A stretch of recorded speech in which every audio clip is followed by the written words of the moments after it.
ଓମ୍ ସାଇରାମ। ଆଜିର ସାଇ ସନ୍ଦେଶରେ ବାବା କହିଛନ୍ତି ନିଃସନ୍ତାନକୁ କିନ୍ତୁ ସନ୍ତାନ ଦିଅନ୍ତି ବାବା। ସେ ବିଷୟରେ ଆଜି ଆଲୋଚ୍ୟ ବିଷୟବସ୍ତୁ। ହେ ସାଇ, ତୁମେ ମୋର ସକାଳ ପୂଜା ସନ୍ତାନ, ତୁମେ ମୋର ସଞ୍ଜର ନୀଳ ଅଞ୍ଜନ। ତତେ ନ ଦେଖିଲେ ଦିନେ ମୋର ପ୍ରାଣ କାନ୍ଦୁଛି ଧନ।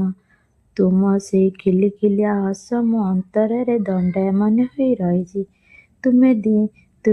ତୁମ ବିନା ସାଇ ମୁଁ କିଛି ବି। ତୁମ ପାଇଁ ଯେଉଁ କରୁଣା ତୁମର ଅଛି, ସେଥିପାଇଁ ଆମେ ଏ ଦୁନିଆରେ ଆଜି ରାଜରାସ୍ତାରେ ଚାଲିପାରୁ। ମୋ ମନ ହେଉଛି ଚଗଲା, କିନ୍ତୁ ସତରେ ସାଇ ମୋ କଥା ଭାବିପାରୁ ମୋ ମନ ହେଉଛି ବହୁତ ବିଚଳିତ। ହେଲେ ଆପଣଙ୍କ ଆଖି ଦିଟା ଦେଖିଦେଲେ ବହୁତ ଖୁସି ଲାଗେ। କଷ୍ଟ ଥିଲେ ବି କୁଆଡ଼େ ଉଭା ହୋଇଯାଏ। କେହି କେଜାଣି ଜାଣିପାରେ ନା। ଯେତେ କଷ୍ଟ ଥାଉ କି ଯେତେ ଦୁଃଖ ଥାଉ, ଆପଣଙ୍କ କତିରେ ଲୟରେ ମୋର ମନର ଭରିଯାଏ। ତୁମ ପାଦ ଦେଖିଲେ ମୋତେ ବାସେ କର୍ପୂର ଚନ୍ଦନ। ତମ ଦୁଇ ହାତ ଆସେ ମଧୁର ମଧୁର। ତମ ଜିଦିରେ ବିଭୂତି ଘରେ। ତୁମ ହାତରେ ଚନ୍ଦନ ଚନ୍ଦନ ବାସେ।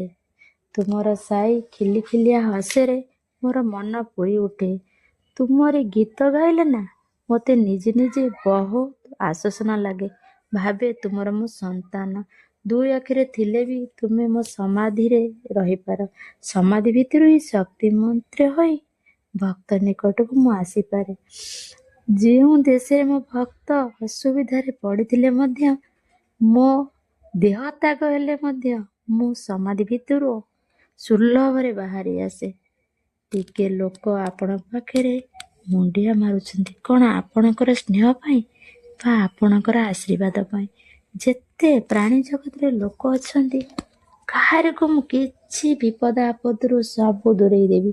ତୁମ ହାତରୁ ଗୋଲାପ ଗୋଲାପ ଫୁଲ ଝରୁଥାଏ। ପାଦ ତଳେ ଯଦି ବିଭୂତି ରହୁଥାଏ, ମୋ ମଳୟ ପବନ ଭରି ବୋହି ଯାଉଥାଏ।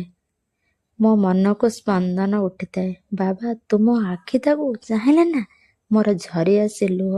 ତୁମ ଆଶୀର୍ବାଦ ଏତେ ଯେ କୋଳରେ ମୁଣ୍ଡ ଦୁଆଇ ଶୋଇପଡ଼ିବାକୁ ଇଚ୍ଛା ହୋଇଥାଏ। ହଁ, କି ଶାନ୍ତି!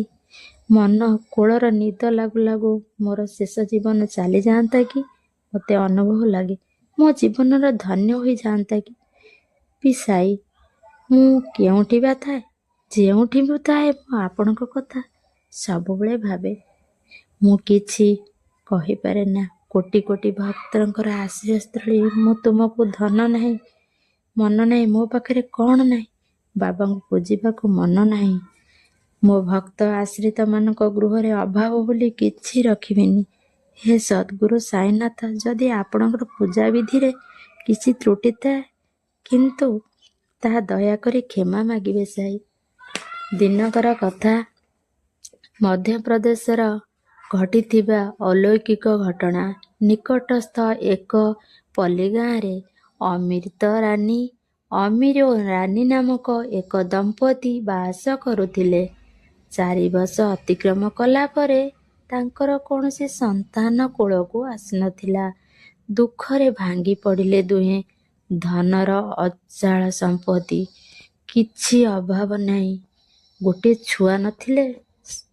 ପ୍ରତ୍ୟହ ଅଶାନ୍ତି ଏବଂ ଶୂନ୍ୟସ୍ୟରେ ଦିନ କଟୁଥିଲା। ଦୁହେଁ ଦମ୍ପତି ଯୋଗକୁ ଏକଦା ସାଇବାବାଙ୍କ ମନ୍ଦିରକୁ ଦର୍ଶନ ନିମନ୍ତେ ଯାଇଥିଲେ ବେଳେ ଆଉ ଭକ୍ତଙ୍କର ଏଇ 5 ଗୁରୁବାର ବ୍ରତ କହିଲେ। ଏଥିରେ ବିଚଳିତ ହୋଇ ବାବାଙ୍କର ଏଇ ବ୍ରତ କରିବା ପାଇଁ ଶପଥ ନେଲେ।